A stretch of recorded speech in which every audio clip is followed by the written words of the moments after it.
ఒక భక్తుడు తలపై ఇరుముడి మోస్తూ వెళ్తున్నాడు అంటే అది కేవలం బండిలే అనిపించవచ్చు. కాని ఇరుముడి ఒక సాధారణ సంచి కాదు.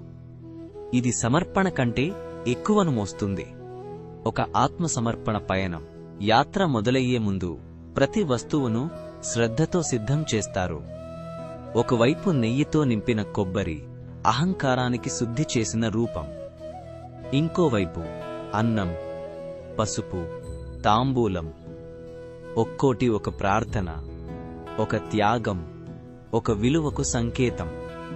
ఇరుముడిలో 2 భాగాలుంటాయి. ముందు భాగం భగవంతుని కోసమై, వెనుక భాగం స్వామి ప్రయాణ అవసరాల కోసం. ఇది కూడా నేర్పే సందేశం. ముందుగా ధర్మం, తరువాత అవసరం. ఇరుముడిని తలపై పెట్టిన క్షణం నుండి భక్తుడు స్వామి అవుతాడు. ఇది శ్రద్ధతో మాత్రమే తీసిపెట్టవచ్చు. అది అహంకారాన్ని తగ్గించే కిరీటంగా మారుతుంది. శబరిమల 18 మెట్లు ఎక్కే అవకాశం ఇరుముడితో మాత్రమే లభిస్తుంది.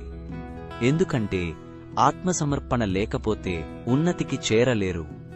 కాబట్టి ఇరుముడి మోస్తున్న వ్యక్తిని చూసినప్పుడు గుర్తుంచుకోండి, అతను తన పునీతమైన మార్గాన్ని మోస్తున్నాడు.